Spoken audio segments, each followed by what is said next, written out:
Wherever we look, it seems that artificial islands are appearing. From the Palm Islands in Dubai to the Hibiscus Island in the US, artificial islands are everywhere. Using Google Maps, you may be able to spot more than 450 of them around the world. The practice of building artificial islands dates back to ancient Egypt, and the Netherlands have been building these islands since the 1500s. One such island is now home to 400,000 people. Artificial islands may provide many benefits, such as promoting economic development and providing extra living space in overcrowded areas, or housing people whose homes will be flooded by global warming. But did you know that they also come with certain disadvantages? The building of artificial islands can cause significant damage to seafloor ecosystems, which are absolutely vital to the health of marine life. That's why they need to be constructed with a great deal of care and attention.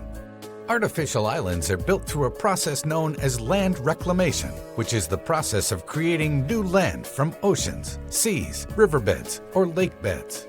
But some of these water bodies are also crucial for human and animal life. They may be important for providing food, building materials, nutrient cycling, and pollution filtration. When artificial islands are built directly over these already fragile ecosystems, they can cause permanent damage. Land reclamation can also threaten delicate coral reefs and seagrass beds. In Singapore, land reclamation is associated with a loss of nearly 45% of the country's intertidal reef flats and almost 40% of its intertidal mudflats.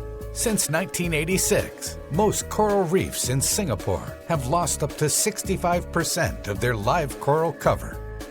But it doesn't have to be this way.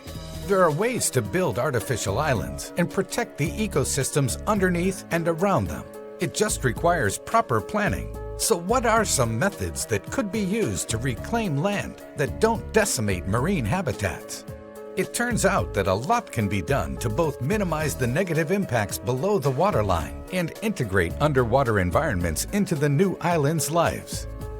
For example, oyster texture envisions using an active oyster reef composed of a woven web of fuzzy rope that supports marine growth, generates a 3D landscape mosaic that attenuates waves, and cleans harbor water by harnessing the biotic filtration processes of oysters, mussels, and eelgrass. China is developing sponge cities, which use permeable surfaces and green infrastructures to reduce water runoff from cities.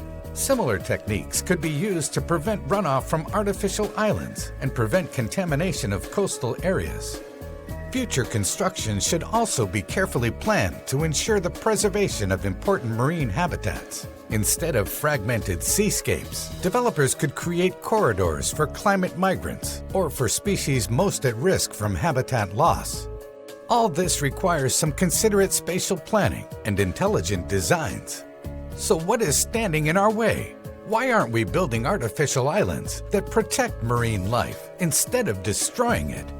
It's because these novel marine habitat-saving designs remain untested today, particularly at large scale. But if we really want to build the island cities of the future, we must take a chance and try these solutions out.